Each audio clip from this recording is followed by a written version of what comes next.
And here is again our title slide. And let me first of all tell you what I'm planning to do here today. Here's our agenda. Here's our five things I want to do. First of all, I'm going to answer the question, what is this seminar about? Why did I decide that this is something I should do and do? Second, we're going to talk about 3 keys to effective communication, 3 important keys. And then I'm going to focus on the one that I think is mostly missing, especially in my context here at SMMS. And we're going to talk about that missing key and how to improve, how to rediscover it and use it in our communication, especially our sermons.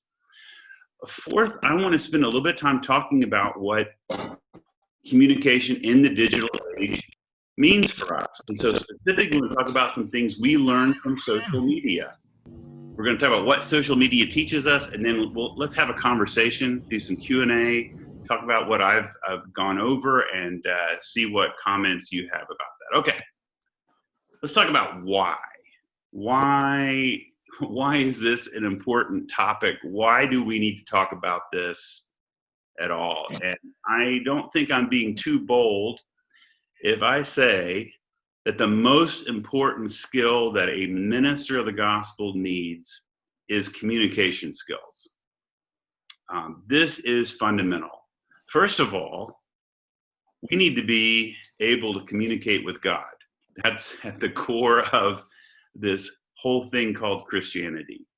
God has communicated with us in many ways, through the prophets, through the giving of the law, through Jesus.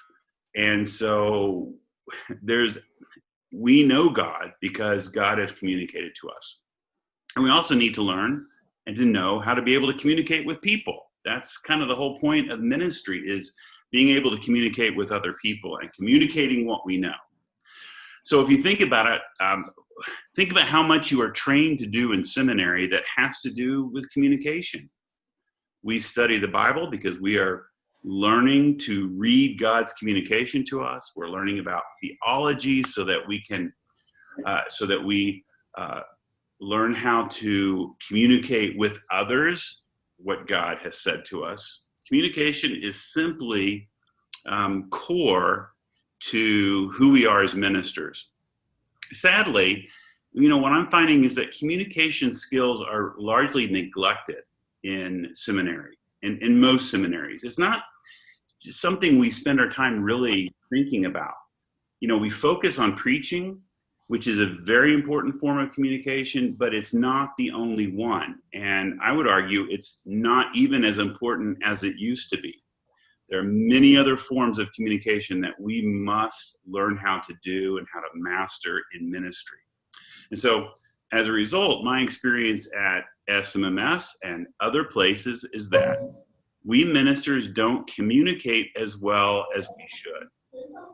Now, I'm going to stop sharing for just a moment here, because I want you to see my face on this and know that I'm telling you something that I truly believe.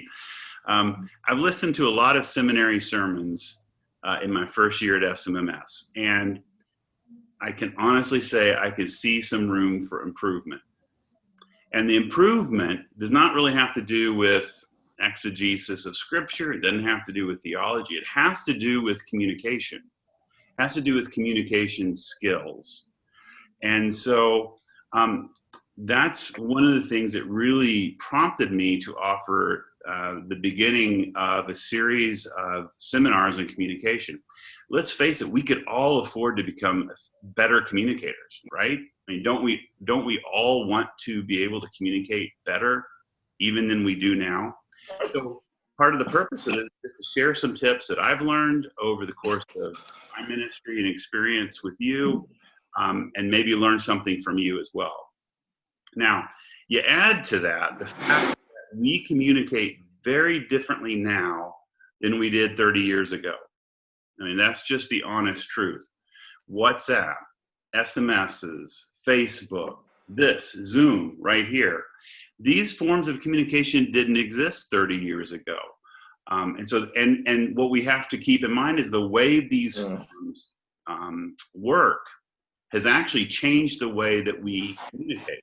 It's influenced, it's changed the way we actually communicate with each other. Just as a small example, you know, we used to write letters to people. If we wanted to talk to somebody on the other side of the world, you'd sit down, you'd handwrite a letter, you'd put it in an envelope, put a stamp on it, and then wait weeks and weeks and weeks for it to get to its destination, for someone to sit down and write and send it back. Now we can instantly send an email, and as a result, emails are quite a different type of communication than a letter. The form is different. They tend to be shorter. They tend not to be as intimate or as personal. So the way we communicate has changed. Communicating in the digital age is simply different than it was in the print age. And we as ministers need to stop acting and operating and communicating as if we were still in the print age. That's kind of my whole point here. And then you add on top of that the fact that we are right now, August 2020, still in the middle of a pandemic, which has forced so many of us ministers online. So many churches are closed down. So preaching for lots of people, lots of my colleagues, they have not preached in person now since March. They've preached online. And that has also changed.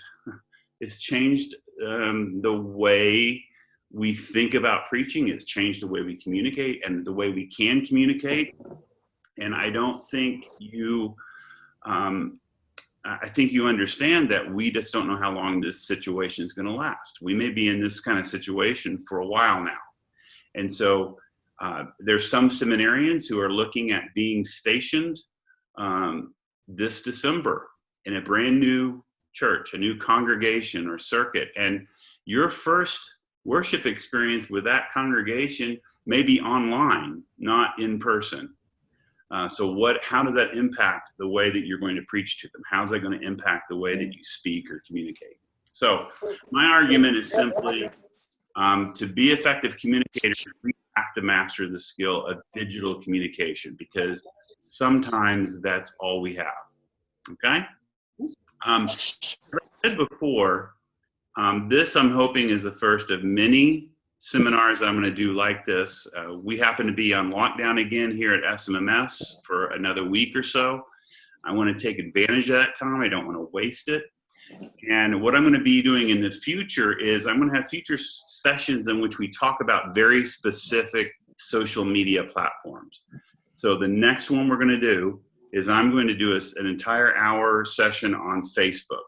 How to be an effective communicator on Facebook. How to be an effective minister on Facebook. Because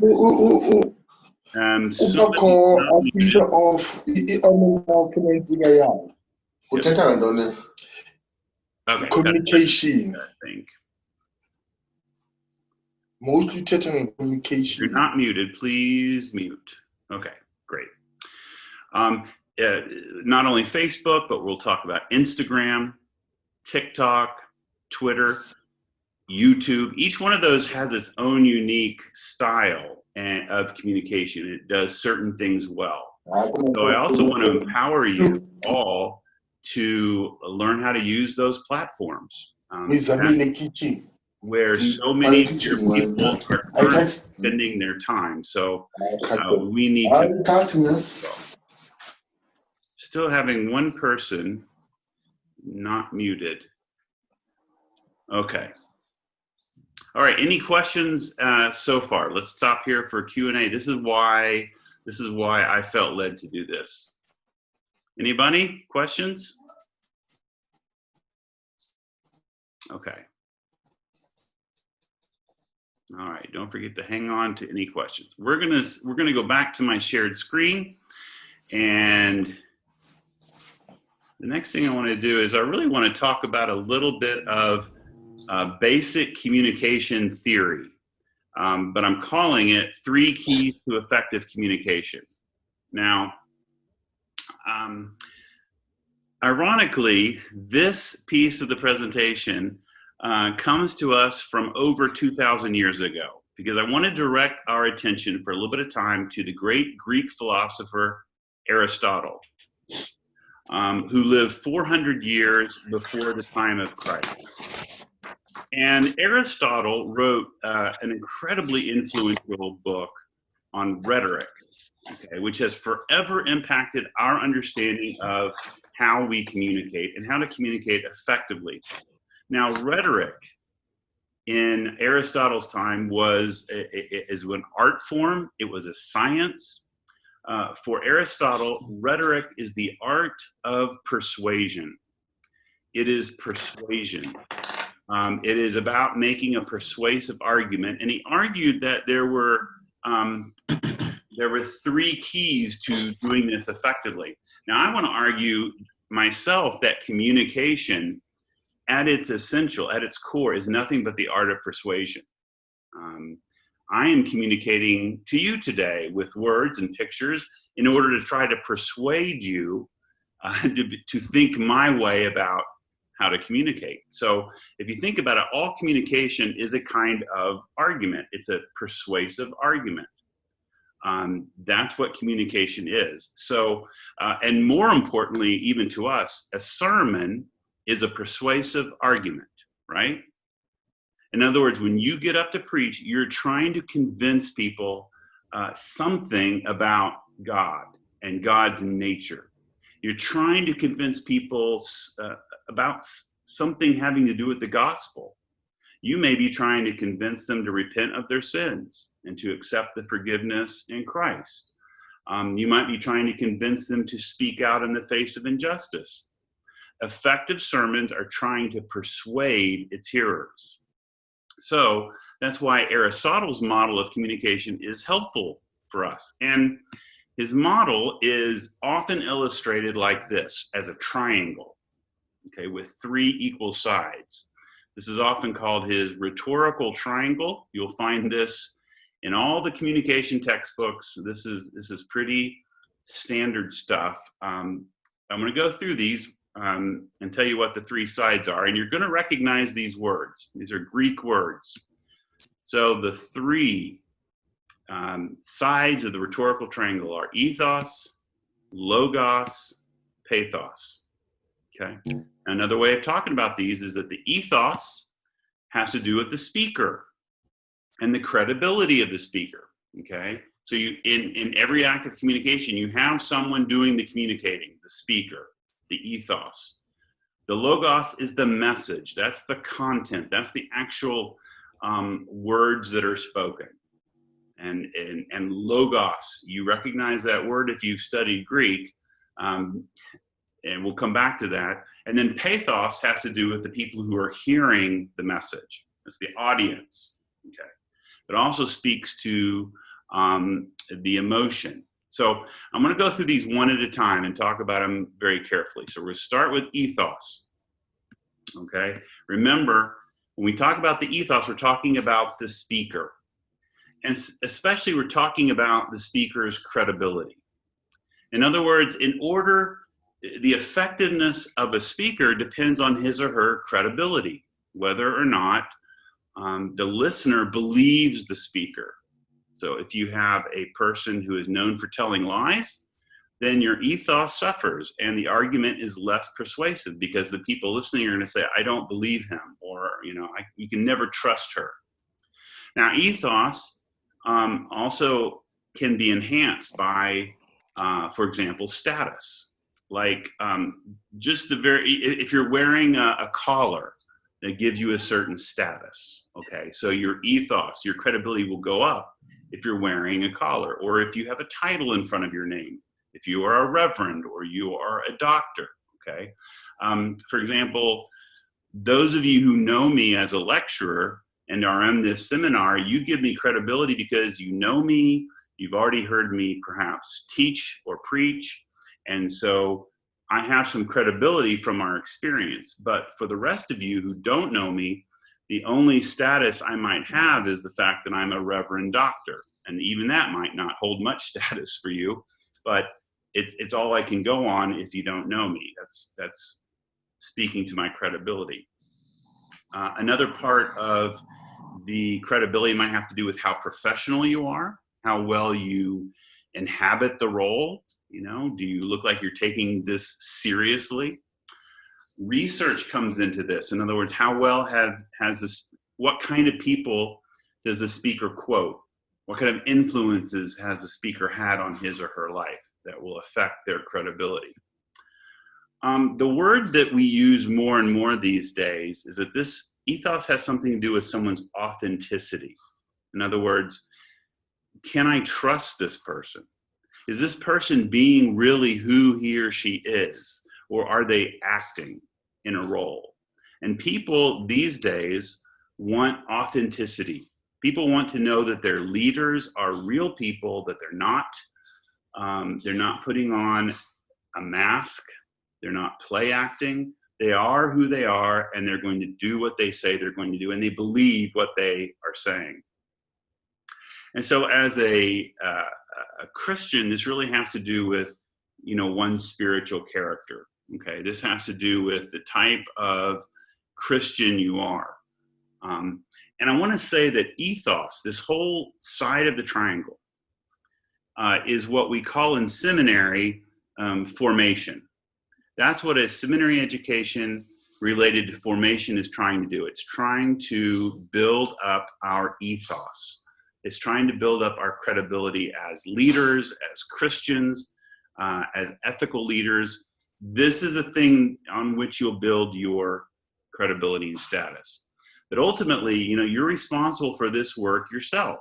No matter what you say in the pulpit, if your life doesn't reflect what you say in the pulpit and doesn't reflect the life and message of Jesus, then people won't listen.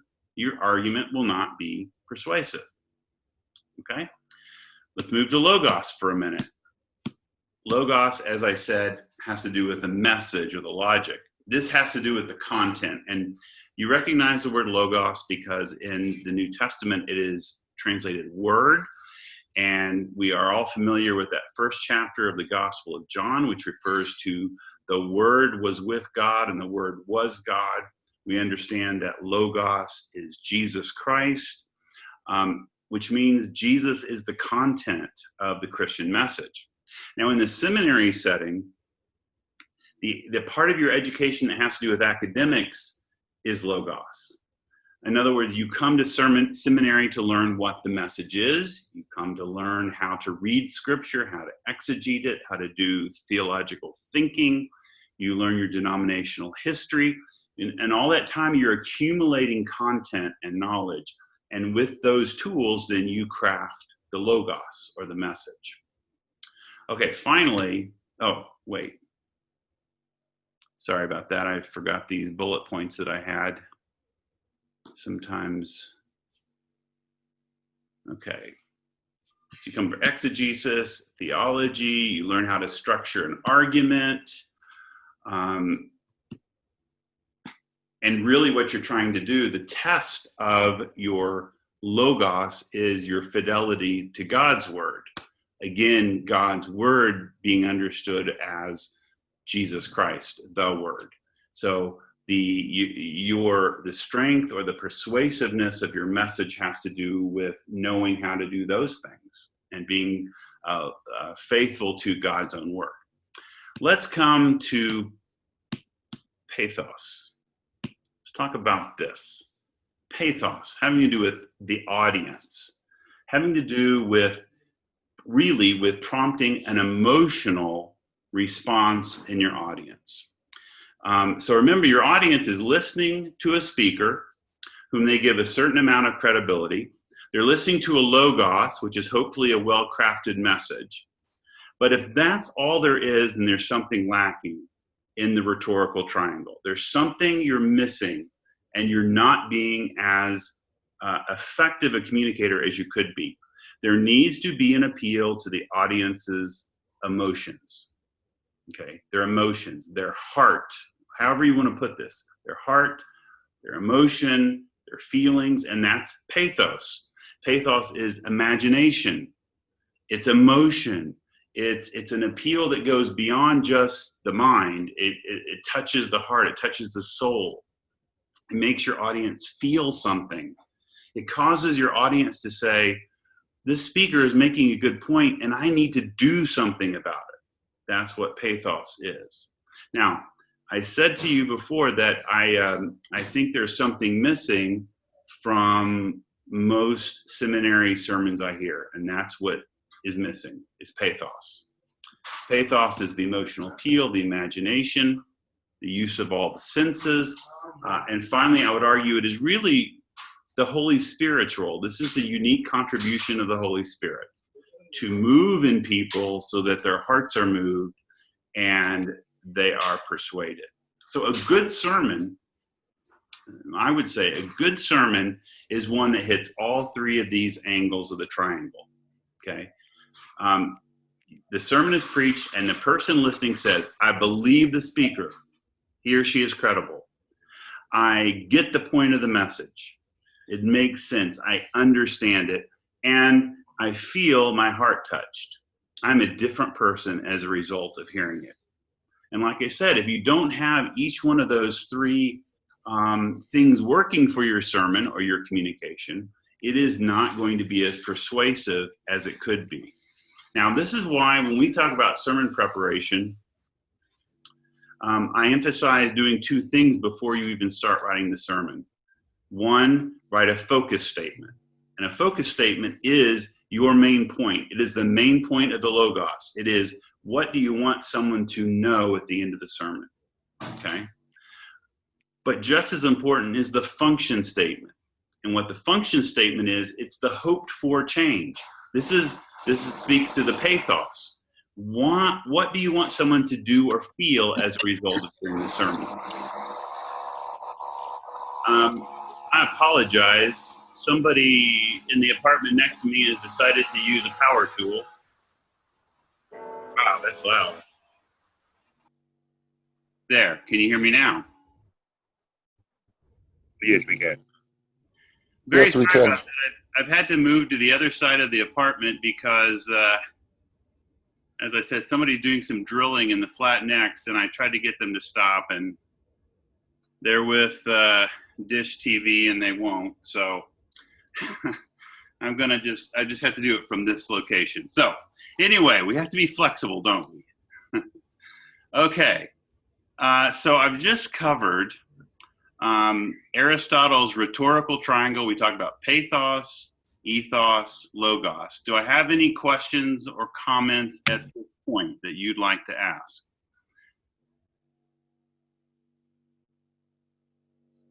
Okay, I see Collins wants to speak. Collins? Okay, thank you, Wes. I mean, I just wanted to say, would a self-presentation before before a communication or before a presentation help build that ethos? That's to say, for example, before I start a presentation, if I'm facilitating a seminar or a workshop or maybe preaching, could I build that ethos during my self-presentation? Yes, absolutely. And, you know, depending on your context, that can be really, really important in some places. If the people in the audience don't know who you are, then you have to do some sort of self-presentation. You have to do some sort of ethos work to say, here's why you should listen to me. Okay. So yes, absolutely. If however, on the other hand, you're preaching to the church where you've been serving for 3 years, you don't need to do that, because people already have a very strong opinion about you. So that you either have a lot of credibility or you have lost all credibility. So that's already been built in for you. Yeah. Okay, Ian? Thanks, Doc. I just have a question regarding the pathos of the triangle, especially in our SMS context, where you said you've noticed that that's often what is lacking in the sermon in chapel. Mm-hmm. And so uniquely to our context is the fact that we are attending chapel sometimes to sign our name in a register and not for the sake of being at chapel. And could that not then affect the preacher in knowing that the people in attendance might not be open to the emotional appeal of the sermon because they're not actually coming to hear the sermon, but coming because they need to tick their name? Well, thank you for your confession, Ian. I appreciate you being honest about why you attend chapel. No, I'm just joking there, but it could, because what we do know is that all communication is a two-way street between the speaker and the audience. And so there's no doubt that if the audience is dead, that it's very hard to preach a good sermon, right? I mean, if people are not really listening, it's hard to preach a good one. However, I do think any audience will listen if you bring pathos into the environment. In other words, I think the way you overcome an unlistening, dead audience is by injecting some pathos in it. And so in a minute, I'm going to develop this idea of pathos and how to inject more of it into your communication, which I think would improve the pathos and would improve your audience's reaction. So, there are certainly preachers. There have always been preachers who, the audience is dead because the preacher doesn't have anything to say that's interesting. Yeah. And then there's also, on the other hand, there's also preachers who struggle when the audience is not with them, in the way that they like. So, good question though. We're going to kind of keep circling around that. Tabo, you had a question. Oh, thank you, Doc. Just like Ian, my concern is more on the pathos as well, where you elaborated much on the usage of all senses. Mm-hmm. Aren't we running a risk of, preaching the tickling gospel? Like if you, I may use the word, the people who specialize more in prosperity gospel, they more of the time try to look at angles that will make them feel good. Yes. What will make them popular. So I would like you maybe to elaborate more on the dangers of that, on the senses, because I believe that the senses is self-centered. It's more about how do I feel instead of what God wants to tell the people. So my concern is basically around that isn't there the underlying danger that will end up, compromising the gospel, the word, and focuses on more, like politicians telling people what they want to hear, but doing something differently. Thank you, Doc. Yes, great question. And you're right. That is the danger. There is a danger, and I think you could analyze any sermon, any speech, and analyze how much it overemphasizes or exaggerates one angle of the triangle. Okay, but my argument is that a good sermon treats all three of these equally. In other words, if you have my own experience in church, I grew up in a Pentecostal church. I don't know if you knew that. So there was a lot of pathos. So by the time I left that church and went to college and started looking for my own and going to church, I wanted to go to a church where there was no pathos and only logos. Okay. To me, what was most important was hearing the message rightly preached in the correct theology, right? But over time, I've begun to realize that really the best is a blend of logos, pathos, and ethos. And really, if you look at the life of John Wesley, that's what John Wesley did, because John Wesley found himself in a situation where in the Church of England, when the priest got up to preach, it was mostly logos. It was dry. It was not interesting. And it went over the heads of most of the people, the common person, the lower class worker. it just went over their head. And Wesley's sermons were a blend of logos, because he was correcting theology where he saw it wrong, but he also did it in such a way that it caused pathos. And people who listened to Wesley's sermons often broke out, in loud shouts and crying and screaming in the middle of his sermons, because he was sparking he was touching them. He was, making them feel something. So again, as we move into the next section, maybe I will relieve some of your fears, but Tabo, you're exactly right. If we focus too much on emotions, then we are in a little bit of danger. But I would say let's not overemphasize them, but let's make sure that that's included. That's all I'm trying to say there, okay?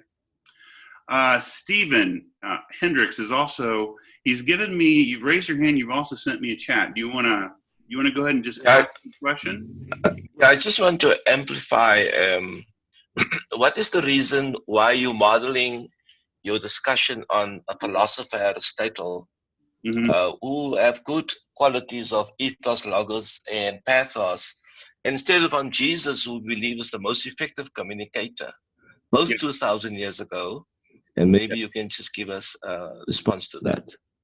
Well, so I want to do a seminar in the future entirely on Jesus' communication style, to be honest. I'm starting here because simply because this model is a unique way for us to think about communication that perhaps we haven't thought about before.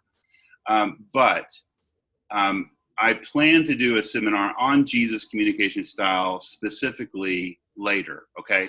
So I guess what I'm saying to you is I wanted to do both. I'm starting with Aristotle simply because it fit some of the things I wanted to say about what I see lacking in my own experience. So it's simply my choice. You're right, I could have started with Jesus' communication strategy, but I thought it was important to get this kind of framework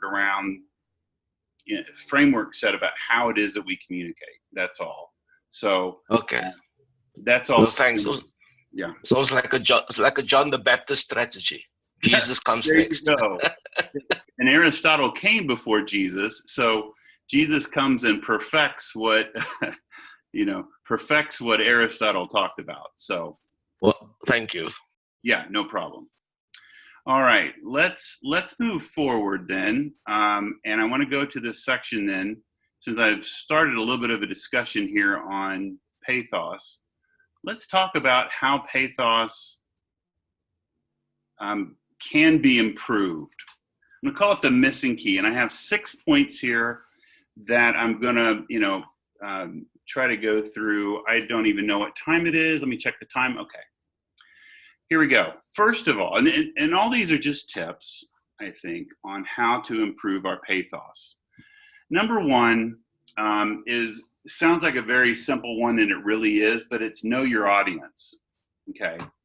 And what I mean by that is just be aware of who you're speaking to and where they are. We have to be aware of, especially of where our listeners are spiritually and emotionally. You have to know what are they going through? What are they experiencing at this time? And this has a very direct connection to what's happening right now. Okay, if you are preaching online every week, you have to be addressing or keeping in mind that everybody right now is tired of being in lockdown. They're stressed. They're financially stretched. They're worried. Perhaps they know someone who has the virus and is sick. You have to take that into consideration when you preach. You cannot get up and preach and pretend as if none of that has been happening, okay? So part of pathos is simply connecting emotionally with people. I remember from an American experience, one of the most traumatic things that's happened to America in the last 30 years, of course, is 9/11. And I very clearly remember having to preach the Sunday after 9/11, okay? it would have been I would have been stoned to death if I'd gotten up and not preached something that had to do with 9/11 and what had just happened to all of us. I mean, I had to address it. It was on everybody's mind. I actually, you had to talk about it. And you had to say something that was emotionally met the needs of the people in the audience. Okay. Now, related to that is a second point I want to throw up there, and that is you have to identify yourself with your audience. In other words, you have to admit that all the things they're feeling, you're also feeling. Okay. In other words, you are not above your audience. You are one of them. This is especially important in pastoral ministry. When you preach to the same group of people week after week, it's important to not act or speak as if you're up on this platform up here and you manage to master all the challenges that everybody else is dealing with. It doesn't hurt to get up into the pulpit on a Sunday and say, this has been a hard week. This has been a hard week. I'm struggling with the death of so-and-so, one of the members of our church. This has been really hard for me. In other words, and this has to do with the idea that, when we preach, we're preaching to ourselves. So you are speaking to yourself because you are one of them. The connection, and there's a real connection that happens when you say or indicate, I'm one of you. What that does is that improves your ethos. In other words, people are more willing to listen to you if you say, I understand what you're going through. Okay. I think, if I can just make a quick example, I think the South African president actually does a good job of that. He's spoken a number of times. Now, he's not the most inspiring of speakers in terms of charisma, but when he says, this is hard, I feel it, there is a connection that's made, and that's important, as opposed to a certain other president I can think of who has not once said, I feel your pain, or I understand what you're going through. It makes a difference when you identify with your audience. Okay. Now, somewhat related to that is the third point here, and that is don't take yourself too seriously. It's related to point number 2, actually, I realize. What I mean by this is that you need to be the same person on stage as you are off the stage. Okay. And I mean, I remember growing up, and we had a preacher in our church who put on these airs. He had preacher voice, and when he got up and preached, he used preacher voice. But when he was not preaching, he was just an ordinary person, and he spoke normally. And I remember as my young teenage self saying, why does he have to put on the preacher voice? I like his normal voice better. And it was partly, I think, for him, a matter of taking himself very, very seriously. Okay. He wouldn't laugh at himself. And that's another thing that we can do is you can, don't take yourself seriously. If you've messed up, own it and make light of it. I've had a lot of funny things happen to me while preaching. Things like things falling over, or a child running loose and running right down the middle of the aisle up onto the stage. And, you have to laugh and go with it. And also related to that is being willing to admit when you struggle with certain things, when you struggle with, you struggle to understand a scripture.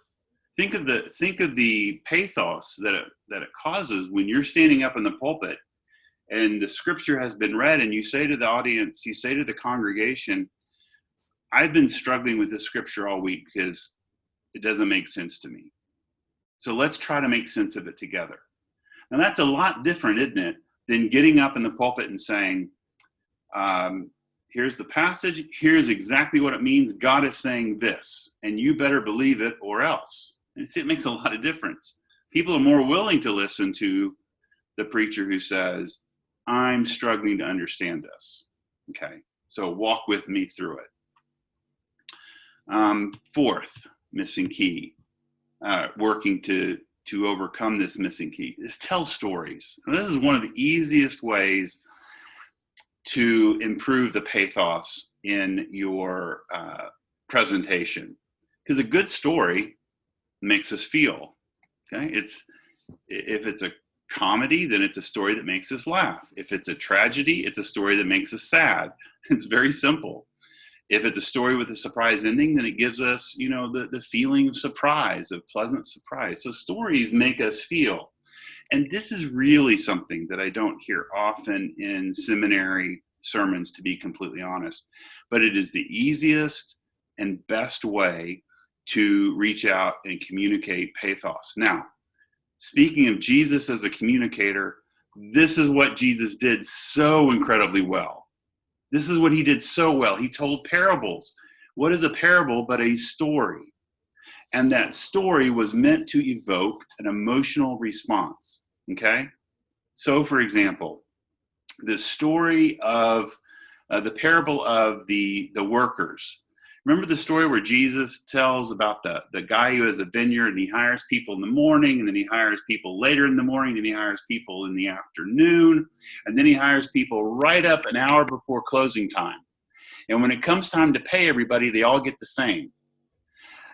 That story is meant to evoke anger, okay? Because people listening go, that doesn't seem fair. What? How can that be right? Why are you telling that story, Jesus? Okay, pathos, right there. Jesus was exceptionally good at this, and there's no reason why we as speakers shouldn't include stories. Stories, they can be stories that you've read in literature or seen in a movie or seen on television. They can be stories of your own personal life, stories that you've seen in other people's lives. But whenever I tell a story in my sermon, it's really interesting. This happens every time. I'm preaching along, and then I say, this reminds me of the story of my friend Billy. Immediately, you can sense the shift in the room. People suddenly pay attention. Just the word story, or there's just a shift, and you can immediately tell that you've got their attention because they're ready to hear.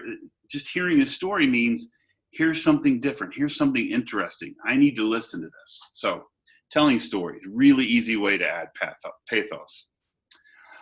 Fifth, one of my favorites is humor. Humor connects people. Humor is an emotion that almost everybody appreciates, and it connects us. And so when you laugh with people, walls come down, boundaries fall. I think that humor can be used appropriately even when you're talking about a difficult topic or a sensitive topic, if it's done right. Sometimes, in a funeral, for example, when I've preached funeral sermons, I may tell a humorous story about the person who has died, and it allows people to laugh. It allows them to kind of have a breather from the grief, and it deepens their appreciation of the person and deepens their processing of what's happening. So humor, I think, is so appropriate. And I'll be honest, humor is a great way to begin a sermon. Those of you who heard one of my sermons in the seminary chapel, one of the sermons I preached, I undid my robe to show that I was wearing a rugby shirt underneath. Made people laugh. It was a little bit humorous. But again, it just relieves the tension. It relieves any tension you might feel. It just sets everybody on the same level, and it prepares people to hear what you have to say. Now, when I was an intern, I worked for a senior pastor who, on purpose, started every sermon with a joke. Every sermon he started with a joke, because this was his strategy for getting everybody's attention and setting everything. It was just what he did.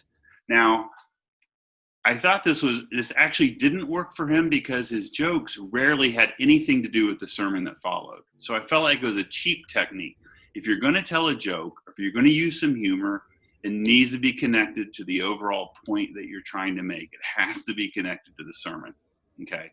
And so thus, when I showed the rugby shirt and opened my robe, it had something to do with the point I was making about us all being on the same team, or gosh, I can't even remember what I was preaching about that day. Okay, one more. Here's another big one that I want to talk about for a minute. Your voice. Your voice is a powerful tool in communication. And so let's talk about delivery. When you change your tone or your pace or even the volume of your voice, many things are communicated by that. There is particularly emotionally, okay?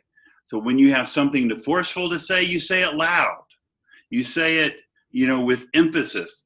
But if you have something profound to say, you might slow down.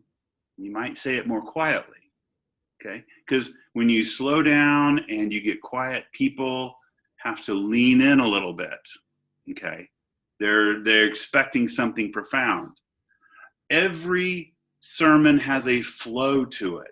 It has an emotional flow. So there ought to be places where you're loud and you're going fast, and there ought to be other places where you're slow and you're going a little bit more quietly. A sermon has a flow. Now, in the seminary chapel, I have witnessed too many sermons which start off slow, then get up to this high emotional pitch and stay there for a long time until the sermon's over. That's just not as effective as a sermon that,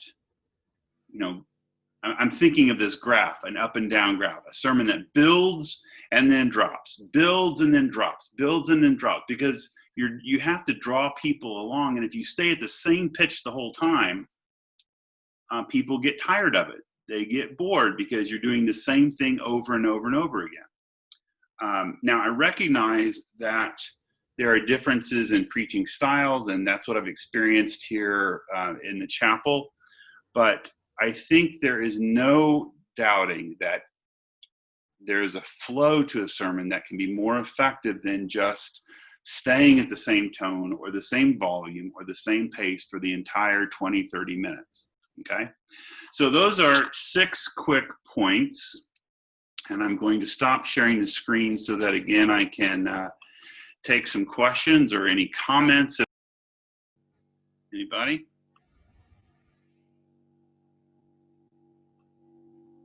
Okay, Colin. Yeah, thank you, Wes. I mean, you said something about the focus statement and about the function statement, but you didn't develop that any further. So yeah. I don't know if you would love to come back to the focus statement and the function statement and share a little bit about how it affects our communication. Yeah, I'm happy to. This is something that I learned in seminary. It's a preaching strategy by Thomas Long, and I've introduced it in preaching classes to some seminarians here.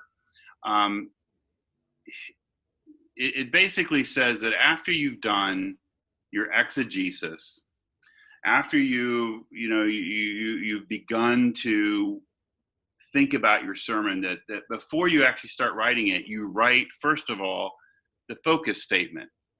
A focus statement is like a theme, okay? But the focus statement is the point you're trying to make, okay? In other words, I would argue that every sermon really has one main point, not 3, not 5, not 6. But because again, people's attention spans are limited.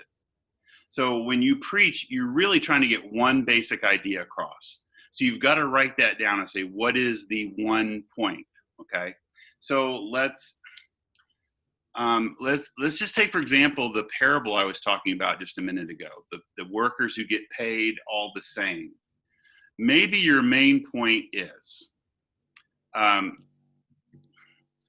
the grace of God is for everybody, whether they deserve it or not. Okay? Maybe that's the point you're trying to get across. You're trying to say, listen, nobody deserves grace. Okay? So that's your point. You write it down and you say, if nothing else, I want to communicate this idea through my sermon. Okay? And so you use it as your guiding, it's your guiding statement as you write the sermon, so that everything you say will flow back to that. Okay? You may never actually say those words in the sermon. You may not actually say the focus statement in the sermon. Okay, but everything is oriented to that. Now, this is very important, and I wish more seminarians would get this, because many times when I've asked for a focus statement, I get half of one. Okay. I've noticed, for example, just to give you an example, the presiding bishop of the Methodist Church here asked seminarians to do a reflection and gave them a theme, which was the nameless. The what? The nameless and silent victims, women of the Bible. Okay. That's a theme, but it's not a focus statement, because it's just, it's the silent, nameless women. But if you wanted to make a focus statement out of that, you would have to say the silent and nameless women of the Bible must have their voices heard. Okay, that's a focus statement. So it needs to be a complete sentence. It needs to have a subject and a subject and a verb, right? It's God loves everyone, whether they deserve it or not. That's a focus statement. Then after you write that, then you need to have a function statement. And the function statement is you asking yourself, what do I want people to do or to feel as a result of hearing this sermon? Okay. So, for example, maybe, again, going back to the example of the workers who all get paid the same, you got a focus statement. Maybe the function statement is, I want the people of my church to treat other people as potential recipients of grace. Okay. Now, there's an action item in there. I want people to treat other people a certain way. It doesn't have to be an action necessarily. It can also be an emotion. For example, I want someone to be encouraged in their faith as a result of this sermon. I want, this sermon, I want someone to consider a call to ministry. Okay, maybe that's what you want. You want to preach a sermon that encourages people to wonder if they have a call to ministry. That's a function statement. Then you construct your sermon, but with those things in mind. And I think as long as you have a strong function statement, then you're headed towards the pathos, because you know what you want people to do. See, you can kind of tell when someone preaches a sermon and they don't have a function statement. That sermon is sort of pointless.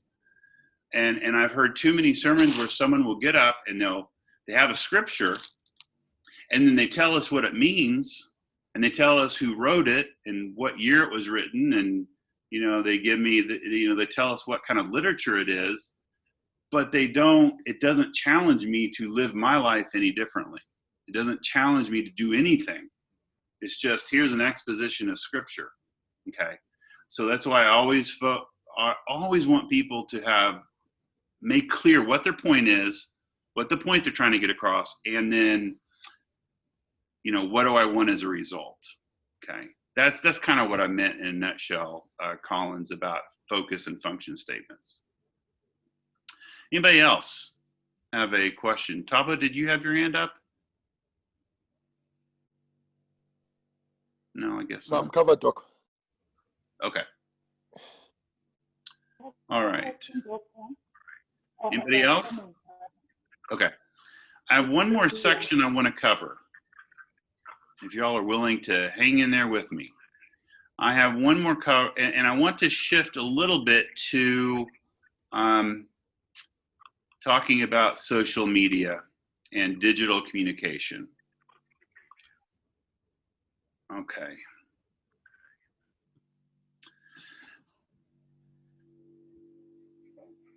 I want to cover four things that we can learn from the way people communicate on social media.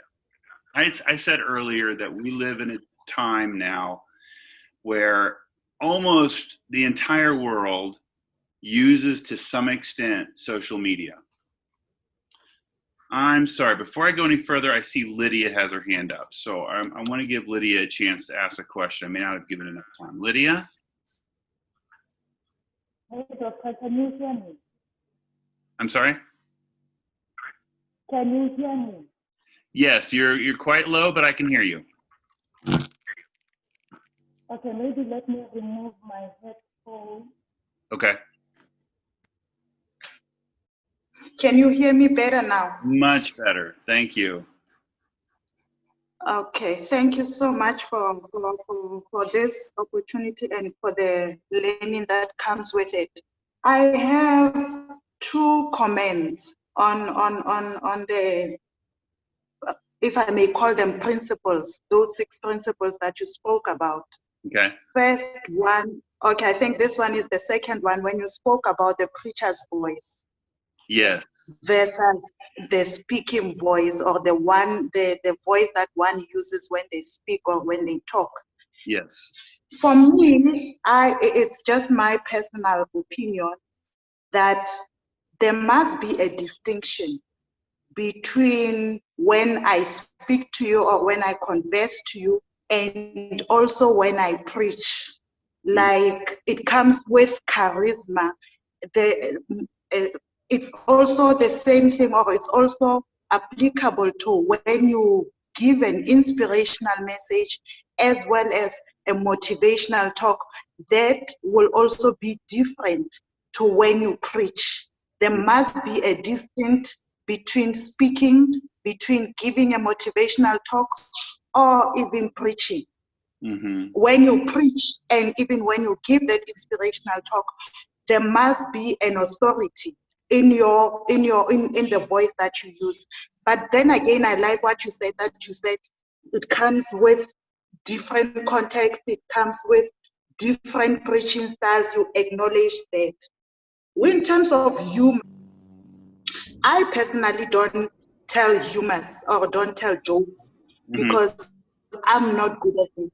So I think it's good when people, they are good with it, they can tell a joke before their sermons. But then again, for me, it's all about keeping it respectful, because one should always be mindful of not telling an insensitive humor, because from the beginning, then you get your target audience or your audience annoyed from the beginning. Whereas I'm good with telling stories or giving illustrations. I believe, like you said, they work very well and they are most effective in your beginning of the sermon and as well as the end, perhaps.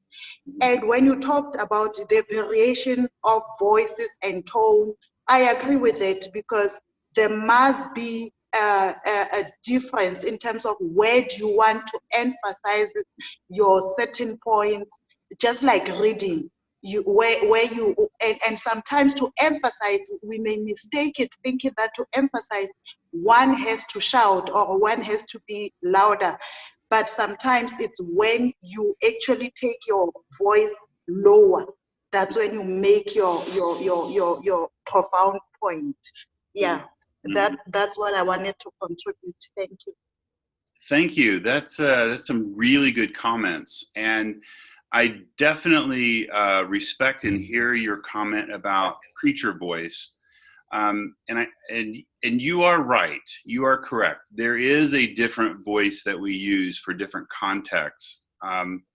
So I would not deny that. And perhaps I'm speaking from, and my comments may have been distorted by my own experience of certain kinds of preachers in America, you know, at a certain point in time, who are almost caricatures. You know, there is a style of preaching in America that's, you know, nobody takes seriously anymore because it's clownish, it's buffoonish. And that was the kind of preacher's voice that I hated, you know. I think it's possible to preach in such a way that is authentic to who you are. In other words, you don't need to preach like somebody else. And I see this a lot of times. People learning to preach sometimes think they need to sound like somebody else, a famous preacher or a well-known preacher, or maybe even the preacher they had growing up. But I think God gives every single one of God's preachers a unique voice, a unique style. And that's a good thing. So my encouragement really, when it comes to the final word on this, is find the voice that God has given you to preach. Don't try to be somebody else. And let it grow naturally. Okay. So you'll find your voice. And to be honest, this happens only really with experience. The more you preach, the more you find your voice, the more you discover this is what's most effective. Okay. So, but I would rather hear, starting out, a preacher just speaking out of their heart quietly than someone who's trying to pretend like they're somebody else. They're trying to be T.D. Jakes or Jeremiah, you know. So, okay. Thanks, Lydia. Those are great comments, though. I appreciate them very much. I don't want to go past 11:30. We might, but let me try to get through this last little set of slides I have, because here I just want to talk about what social media has taught us about communication. And what I mean is everybody is already on social media, okay? Everybody's using social media already, and it's changing the way that we communicate, whether we like it or not. So we as preachers, it doesn't matter what we think about social media. It doesn't matter whether we hate it, because to be honest, there are certainly days when I just wish social media didn't exist. I didn't have to deal with it. But the truth is we have to, because the people in our congregations are.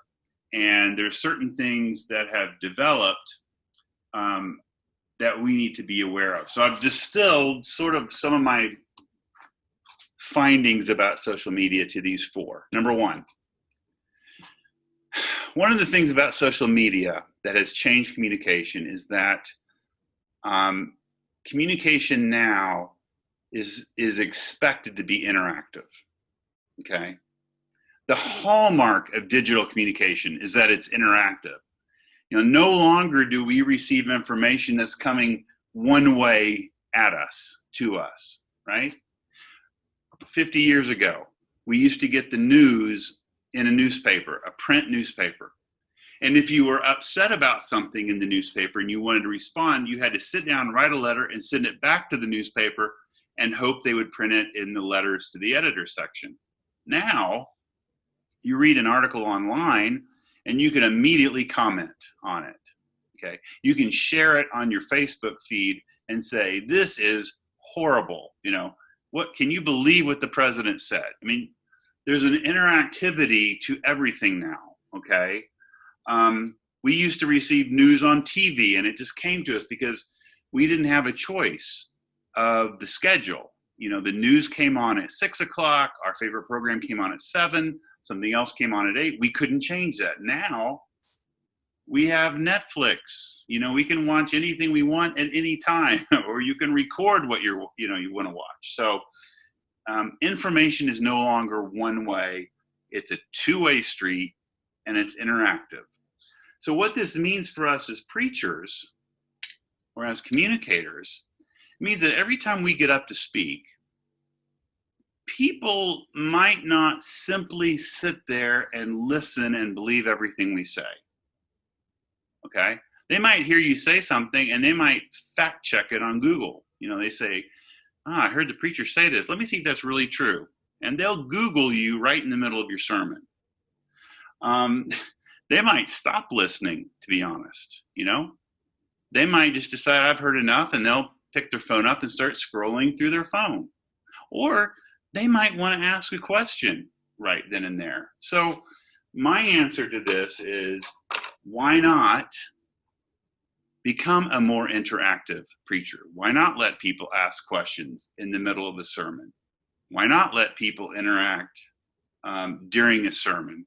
I think all of you have seen examples of preachers doing that. I know in the seminary setting here that the dean of chapel occasionally does that, and he'll pose a question and he'll say, turn to your neighbor and talk about that for 2 minutes, and then I'll gather us back together. So my piece of advice is to remember that the people that are listening to you are used to having an opportunity to interact. Okay, that's what social media has done to us as listeners. It was also I was looking up information on a website, just looking for tips about this very presentation here. And I came across an article in a business journal, the 7 tips to better communication. And one of the tips was, invite people to a conversation, don't preach at them, which I thought was very funny. Preach, in that sense, is a bad word. And because preaching implies that the preacher is throwing information at you and not allowing you to respond. And if we're honest, that's what most sermons are. It's one person telling everybody else what he wants them to know. The problem is the world is changing, and that is less and less effective. And so what are the ways in which we can be interactive? Okay, it's just a challenge for us. There's still a role for preaching. I'm not saying there isn't, but we need to be aware that people want to be interactive. Okay.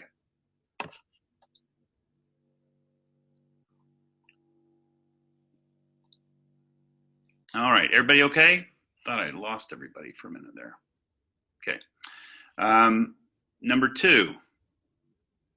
Well, there's no suspense there. I just showed you the whole page there. Number 2, keep it short. Keep it short. Another unfortunate side effect of social media is that it has shrunk everybody's attention spans, mine included. Attention spans are shrinking globally. When I was a teenager, I attended a church where the pastor regularly preached for an hour, okay? Regularly. Now, he's still a pastor 30 years later, and now he never preaches more than 30 minutes. Never. Okay, so he recognized, he realized he had to adapt, and his sermons have gotten slowly shorter and shorter over the years. Now, what's interesting is that 30 minutes is also too long, to be completely honest. Many of you familiar with TED Talks, which are very well-known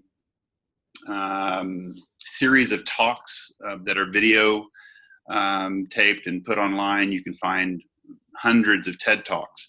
The rule for a TED Talk is that the maximum length is 18 minutes. They're never supposed to go longer than 18 minutes. And in fact, most are between 12 and 15 minutes. That limit was set by the TED Talk organizers based on neuroscience and research. They determined that when you hit 18 minutes, you are no longer effectively communicating. And so 12, 15, 16 minutes is a really good amount of time to preach. Now, that's not very long, is it? Not really. Probably not what most of us are used to. It's not as long as preachers are used to preaching. John Wesley would never have preached something as short as 18 minutes, but we live in a different world. And the truth is if you can't get your main point across with pathos in 18 minutes, then talking for another 15 minutes is probably not going to help. So I think we all need to wrestle with this. I don't have any ready answers, except I've tried over the years to keep my sermons short. And to be honest, in my last appointment, my sermons were generally between 20 and 25 minutes. I found it very hard to get to 18 or less. Just found it really difficult.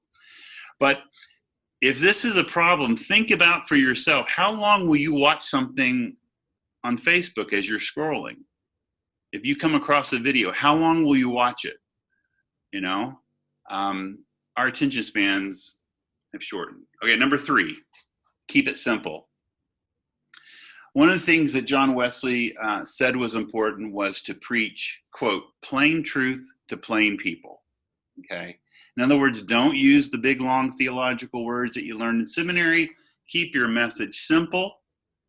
If you are going to cover a difficult topic, the key is to simplify it and help people to fully understand it. So find a way to use different words. Find a way to keep it as simple as possible. Once again, this has to do with attention span, because as soon as people hear somebody starting to go into really difficult theological language, they start to tune out. And so keeping it short and keeping it simple sort of go in hand. Finally, the last thing here, I'm going to say be different. You know, one of the results of digital communication is that we now have more content online than ever before, right? In fact, the average person now has access to almost all the human knowledge in the world online, because you can Google everything and anything. So we have information. We are flooded with news. We're flooded with videos of everything from how to make pancakes to how to fix your car. We're flooded with funny things and jokes and memes with images. And so in order to be heard, you have to say something different, something unique, something that nobody else is saying or doing. So now more than ever, if you really want to be heard, you have to give your content in a way that nobody else is doing it. It's not easy, but it is absolutely necessary in this new environment. So I'm going to get us out of the screen share here and come back to, oh, were you not able to see the slides? I'm sorry. Well, I hope you heard all the slides. Did you hear all the slides, at least accurately? Okay. Let me throw up the screen one more time so you can see it. These are the 4 points right there. Be interactive, keep it short, keep it simple, be different. Those were the 4 points. I'm thinking when you're online, you're on a social media platform. I see a lot of people posting Bible verses, right? It's a very common thing. But that's just not different. Just posting a Bible verse is not creative. It's not different. Can you post something that causes people to say, oh, I never thought about the scripture in that way before? That is what will get people interested. That's what will catch people's attention. Anybody can deliver a sermon about the prodigal son. We've all heard hundreds of sermons on the prodigal son, but can you preach a sermon which makes someone say, I never thought about the prodigal son in that way before? And again, this is not easy, but this is the world we live in. Our content, your message, it has to stand out. It has to be creative. And that's just the honest truth. Okay. Sorry that you couldn't see the slides there for a while, but I'd be happy now to take comments and questions about this last bit of information that I've just kind of thrown out there.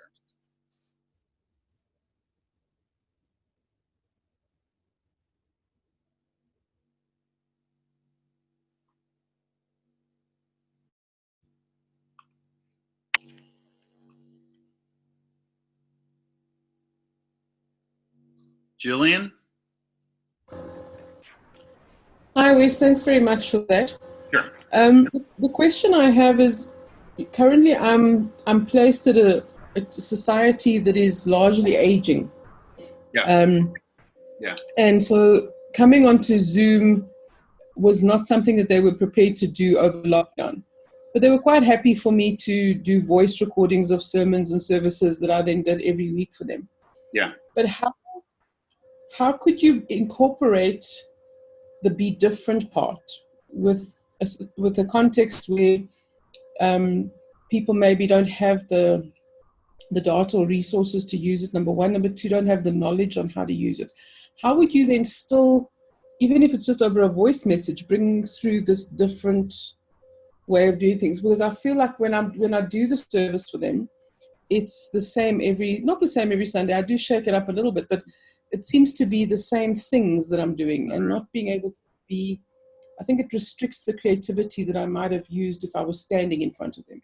Sure. So how would one do that if you're limited, to keep it simple is easy, to keep it short is easy, but to be different, I'm finding it hard to find ways of thinking of ways to make it different when you're limited by what you can and cannot do. Great question. Now, the first thing that comes to mind when you raise this question is to say that I think in the context of an aging community, being different is less important.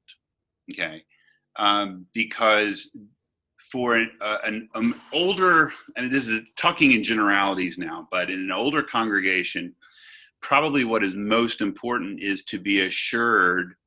It is to be assured of some of the old, long-standing truths.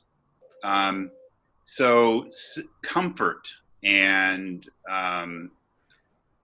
encouragement, that's the kind of message that I think that an aging population might need to hear more so than, different and creative. It's younger people who are engaging with social media all the time that I think we have to work to be different.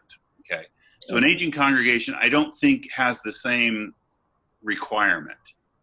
Now, if you're a creative person already, and you're, I can understand how you can be kind of bumping up against the lack of options. I wouldn't worry about it as much. Now, I don't know how old your congregation is, but just to give an example, in my last church, after the Sunday morning worship on Sunday afternoon, I would go and do a service at a nursing home in the afternoon. We had a half-hour worship service, and we had anywhere from 10 to 25, elderly people there. And I can tell you the service was the same every week. Okay. And I had some lay people who assisted me who would always be there. And I would say, man, shouldn't we, maybe we should do something different. Let's change. And they kept saying to me, Wes, the people who come to this service want it to be the same. It's comforting to them. This is what, it's better to keep it the same. That's what they want. The sermon's different, but they advised me to stay away from, getting too creative. And I think they were right. I mean, I think I learned a lot. There was a comfort in, okay, we know every Sunday we start with a call to worship. We're going to sing. We're going to sit down and we're going to pray, take prayer concerns. Then we're going to say the Lord's Prayer. They didn't want variety. They didn't want creativity. So context is what matters there, I think. So I wouldn't honestly worry about it that much. Now, if it was a younger congregation, then yes, that would be important. And then you have a real challenge, I think. Very much. I think that's the best I can do with that at the moment. Other questions, comments?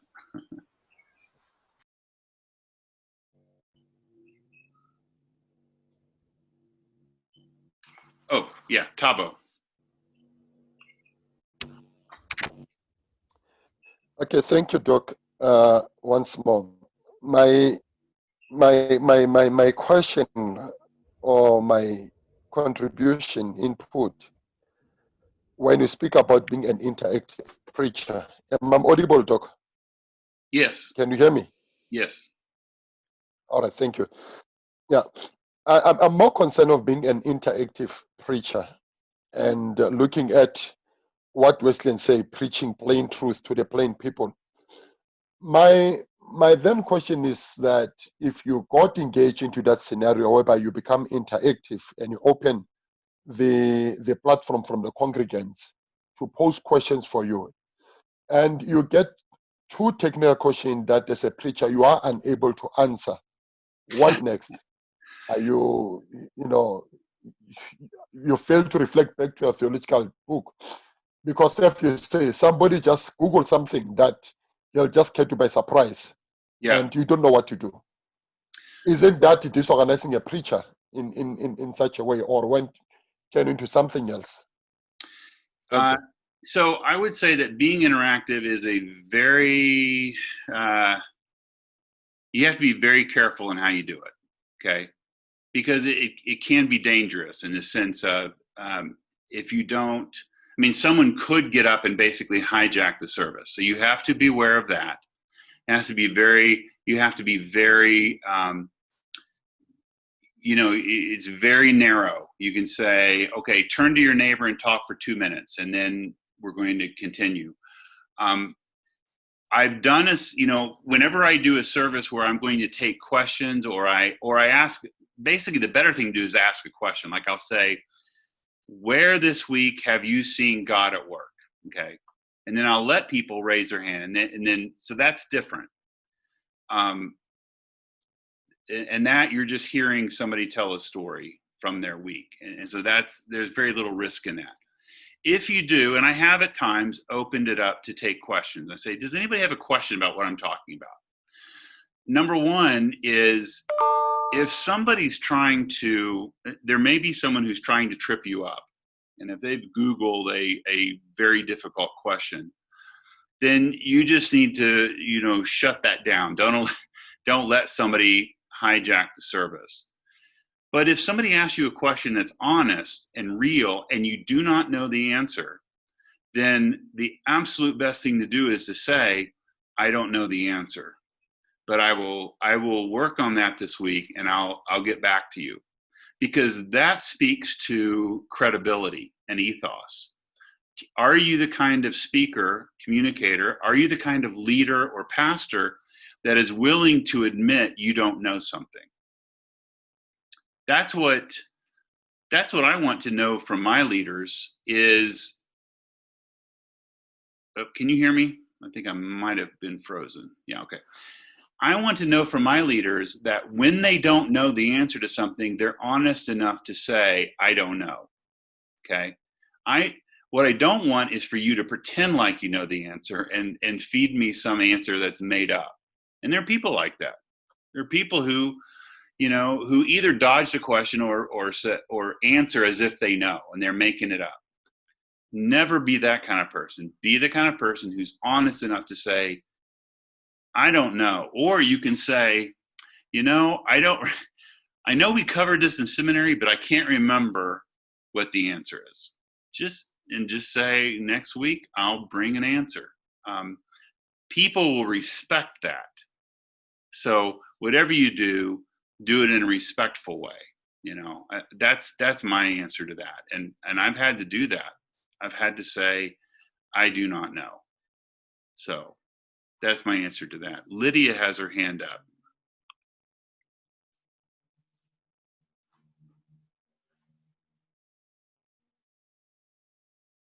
Go ahead, Lydia. Oh, I'm not hearing you. Hang on, let me unmute. There you go. Can you hear me? Now I can, yes. I have two questions. Okay. Particularly with the first one with a message that is recorded. Okay. That you need to share with your audience. If it's not live, that's what we do. We record the message. I've seen that mostly what people tend to do, they do not want to begin where the worship service begins. They want to go straight to the sermon, which a sermon is also part of the worship, but then it would be, I think, more fruitful if you start where the service began. So yes, acknowledging that data is a factor to many of us, or for many of us. But then how do you keep people enticed or wanting to be part of the worship service from the beginning, like we do at church? That's my first question. The second one is with the youth or children. Speaking because of what I've seen with my children particularly, they very much active on TikTok. They like what's happening on TikTok. They like what's happening on social media, Instagram, Facebook, YouTube, but then not necessarily what's happening now with worship services. And I've been so concerned lately that they're not really nourished unless what we are doing at home together. They do not have interest. How do you keep young people, or how do you bring young people to be more interested with online worshiping? Because at church they used to enjoy worship service, but then since lockdown, I've seen there's so much lack of interest, not necessarily for them only, but I've seen in most youth, unless those who are very active, maybe on as Wesley Guilders. But what about those who are still at children ministry, or who are not even part of that? How do we bring them on board? Thank you. Wow. Okay. So you've given me two huge questions. I want to answer the second one first. Work on that one. You know, your question about how do we, this is one of the reasons why I'm doing this seminar. I think this is one of the vital questions we as ministers and leaders have to grapple with. Because one of the things I worry about is I wonder how many young people are going to come back to church after the lockdown. Okay. There's been a break in this habit of coming to church on Sunday and enjoying worship. And now there's this break of several months. What's going to happen after? And part of that, part of it has to do with the way social media has captured their attention and changed the way and shaped the way they think and they experience reality. So we have to figure out, how do we communicate with young people using the very forms of media they're using? Okay, we cannot rely on just worship attendance Sunday morning anymore. Okay, even once we can come back into worship live, once the lockdown's lifted, let's say a vaccine is invented tomorrow and we're all back in church on Sunday forever after. Still, fundamentally, something's changed.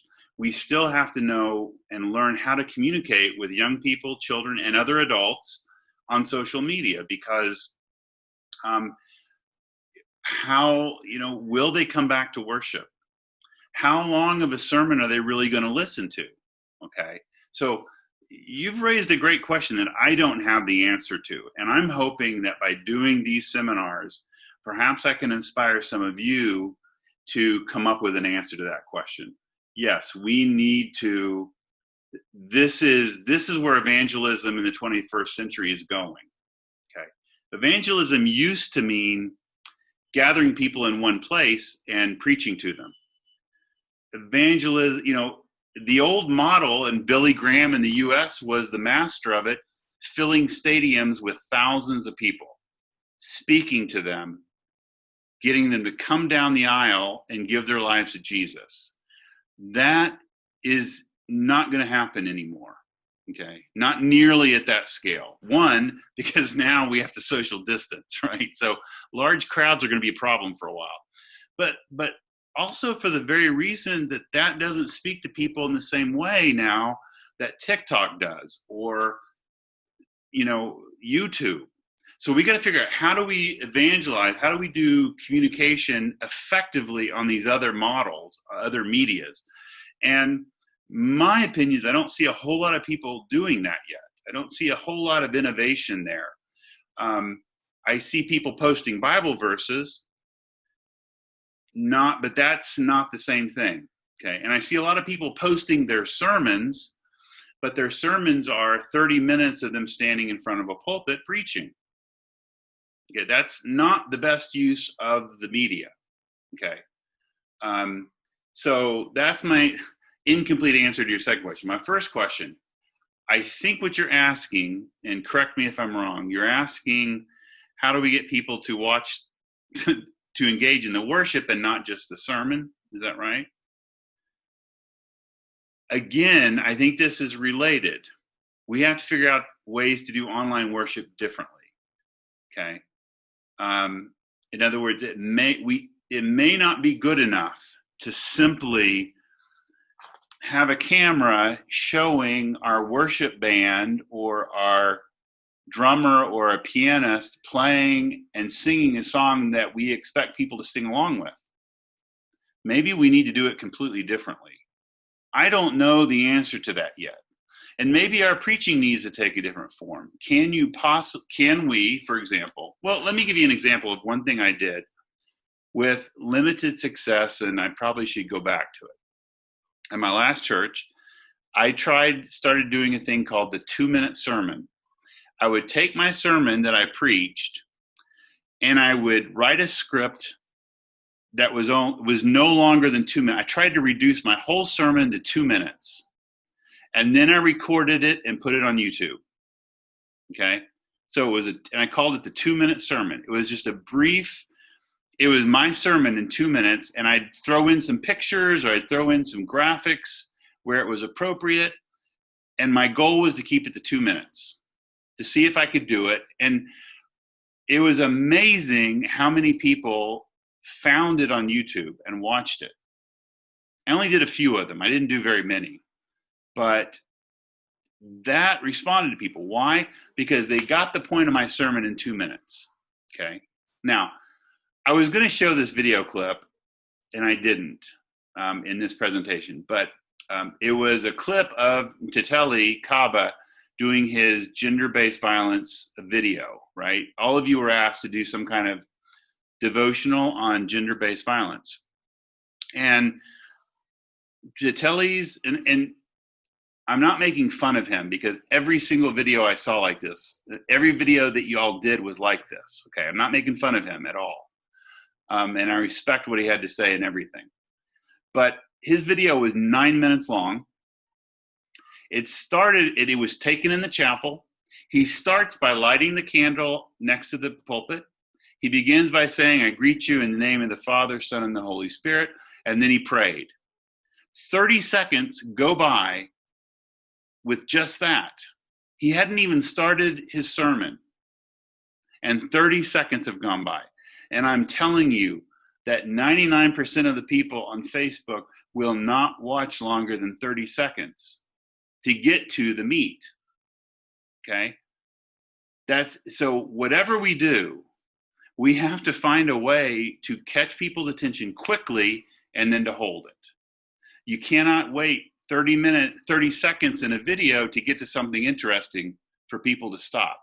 You know how, just consider how you scroll through Facebook. What is it that you'll watch for longer than 30 seconds if nothing interesting has happened? Very little, right?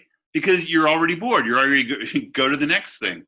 So just consider the way you consume videos on social media, and then think, how do I create videos or pieces of media that other people are going to listen? I think that's crucial. So again, I don't have a really good answer to that, except to say maybe to split up a worship service into pieces. so that, here's a 3-minute clip of worship of a certain song. Here's a 3-minute clip of prayers, and here's a 3-minute clip of the sermon. And people can watch it in their own order. I mean, maybe that's one thing we need to think about. I just think we need to get creative about this. That's what I'm saying. Ian has his hand raised, so Ian. Thanks, Doc, and thanks, Lydia, for your questions. My question's largely based on what Lydia's asked, and Rev, I think you've answered largely most of it, so this should be very quick. But you mentioned earlier with the TED Talk structure that there's basically an 18-minute attention span that we're working with. And then in our usual church services, no matter what the context is, we have prayers of praise and confession and thanksgiving and intercession and a sermon, and then there's music, and all those prayers are often the interactive part of the sermon. Yeah. The sermon itself, you mentioned earlier, is normally being preached at or being preached to people. And so how do we incorporate those prayers into our online worship service? And then secondly, can prayers, and I think you mentioned this already, can prayers be off-putting? And so can someone watching a video encountering a prayer then decide, well, this isn't what I signed up for, and then just go on to the next thing? Wow. So let's break that into two questions. First of all, you're right. Prayer time is really one of the best ways to be interactive, I think, in an online worship service. So I know there are a lot of churches are doing Facebook Live. Okay. So their service is on Facebook Live, and it's possible to have you can people who are watching the service can make comments in the comment section as they're watching. So a lot of churches I know, they designate one person to do nothing but sit and monitor the comments. Okay, so they act as, and it's not the preacher, and it's not anybody else involved in the service on screen. So they have one person designated to basically be the greeter. And the greeter basically watches who comes in and greets them. He says, hey, so glad you're here, Fred. They see their name. Well, they tell people, check in when if you're here, let us know that you're here and watching. And so as soon as somebody says, hey, this is Fred from Peter Maritzburg, they immediately write back and say, welcome, Fred. Glad to have you here.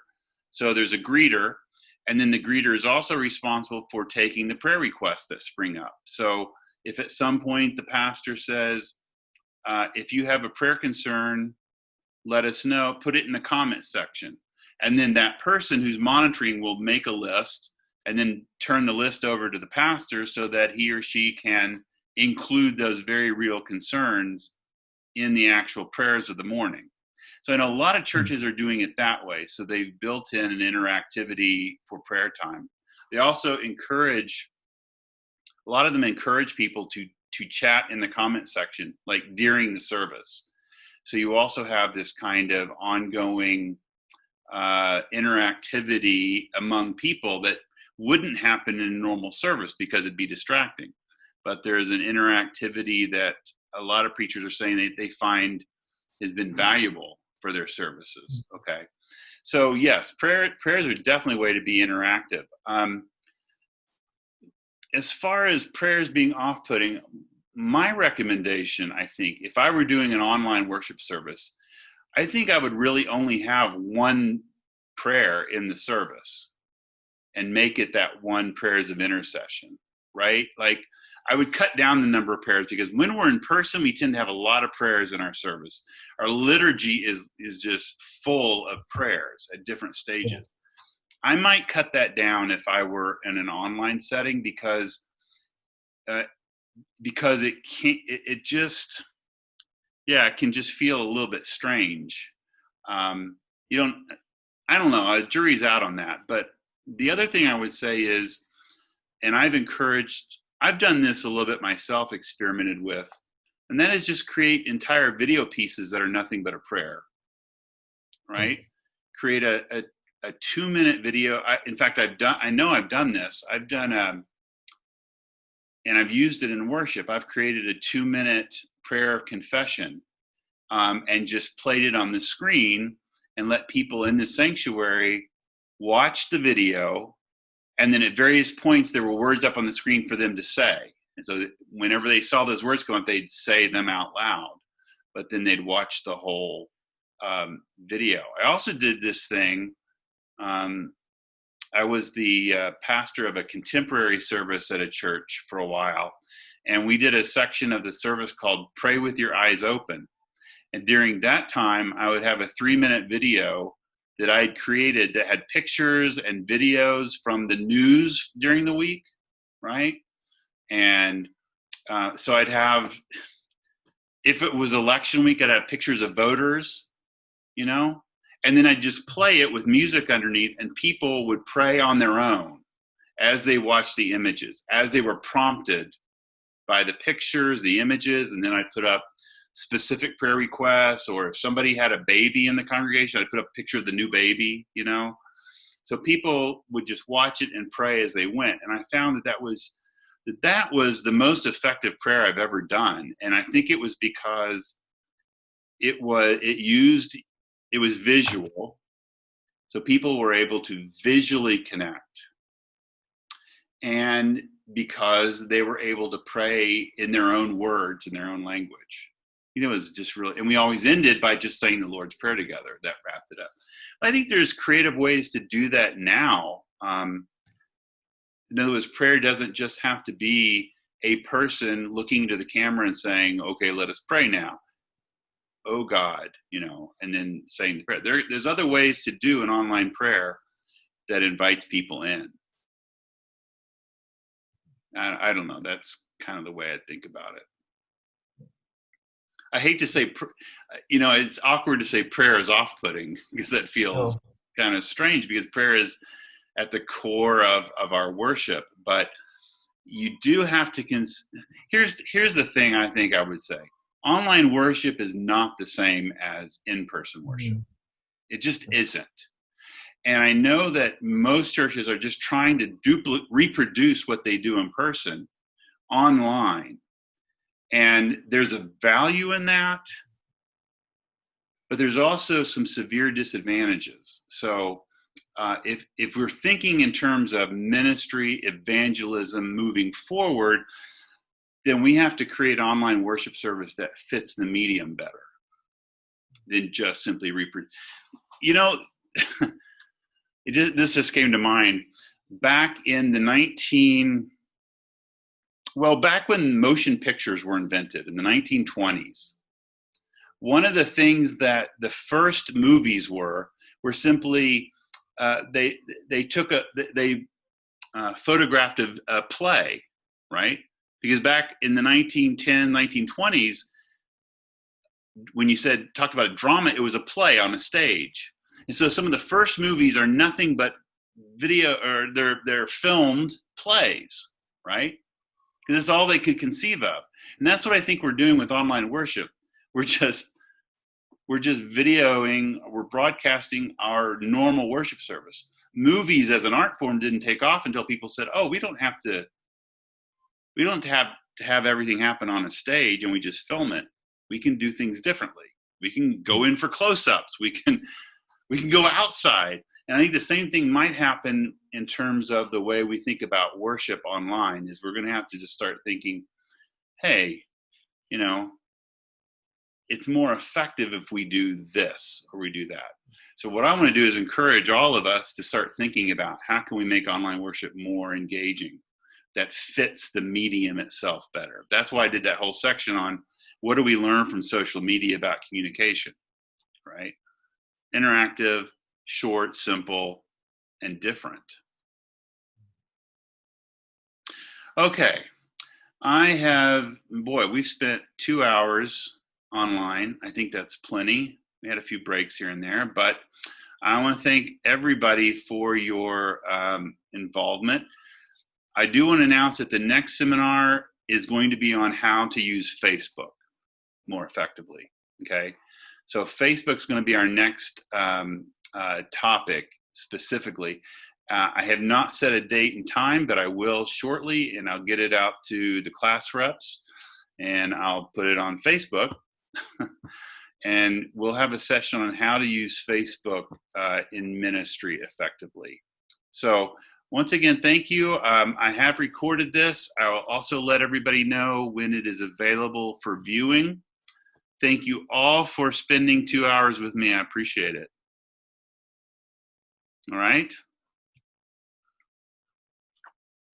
Thanks, guys. Bye, Doc. Bye, everybody. Thanks, Wes. Thank you. Thank you, Ref.